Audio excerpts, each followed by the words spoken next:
Naroa Iturri, euskal kazetari hernaniarra dugu, ETB bateko bertatik bertara programan hasi zen bekadun, ostean ikusgela telesaioan erreportari ibili zen, Zutan Blai saioan behin joan behar, horrelako da bizitza saioan Andoni Izpurugaz be ikusi gendun, baina 2009tik ona 11 telebistan dago. Erredaktore burua izan zen, eta gaur egun 11 Donostiako zuzendaria da. Bere idazlan izenburua Bilbo eta komunikabideak. Zeurea berbea. Ongi. Kaixo egun on denei. Beno, pixka bat hori hasieran hasi zenean Bilbo eta komunikabideak, eta beti ere kontutan hartuz esan duen bezala Hernanikoa naizela, Gipuzkoarra naizela, hortik nola heldu, ez da gai honi. Kontua da, pasaditu dela, urte terdi pasadet Bilbon, 11 sortu zenetik, 11 Bilbo, horrekin hasi genuen, ezagutuko duzue batzuk, ikusiko zenuten beste batzuk. Eta, hau iritsi zitzaidanean, pixkat nire gogoeta izan zen zer ikusi genuen, ze gora ikusi genuen Bilbon euskerarekiko lotua, eta Bilbo eta komunikabideak eta komunikabidek duten garrantzia edapenean, edapen orokor batean, eta edapen horretan noski hizkuntzak ze garrantzia duen eta euskerari eman diezaioken bultzada komunikabide batek.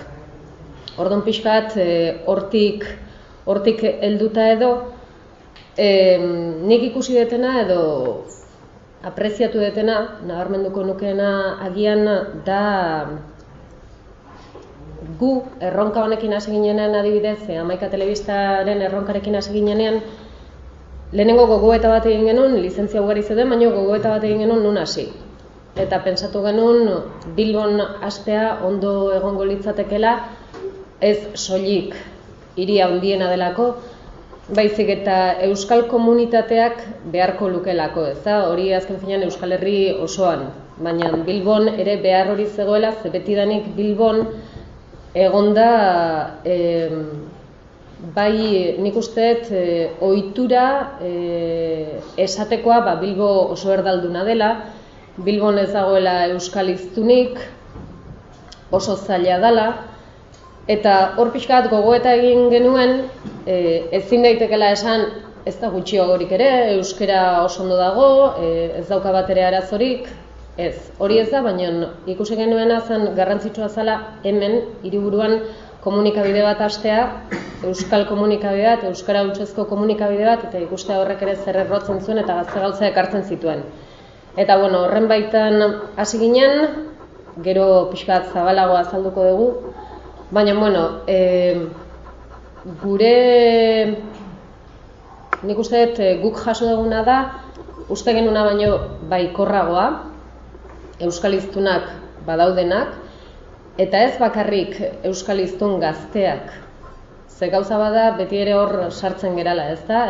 Gauza da euskara jakitea eta beste gauza da euskararen erabilera. Jendeak erabiltzen duen hizkuntza edo ez duen erabiltzen. Komunikabide aldetik nik ere uste errua handia izan dugula urteetan, ze beti errexera jo dugu. Nik uste hemen, nik bintzat hori ikusi dut, edo bizi izan dut, askotan euskaldunak behartzianean, Euskal Herri mailan hitz egiten dugunean, beti Gipuzko aldera joaten da, edo Gipuzko aldera jotzen dugu. Eta nik uste horri buelta eman bartzaiola, eta bereziki ere hirietan. Ze errealitatea beste bada, eta errealitatea ere eraldatu dezakete komunikabideek. Eta hori da erronketako bat, ez da? Komunikabideek duten indarrarekin ere eraldatzea historia. Naiza nik uste oinarri bat badagoen, baina pausuak finkotzen joan behar dira.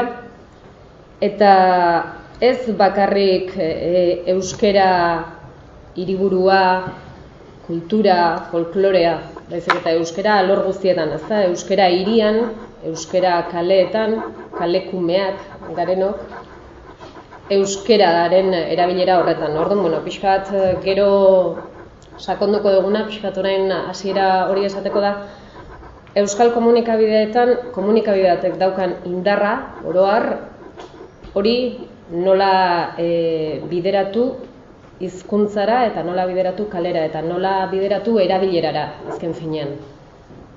Pixka bat hori izango litzateke. Oso ondo.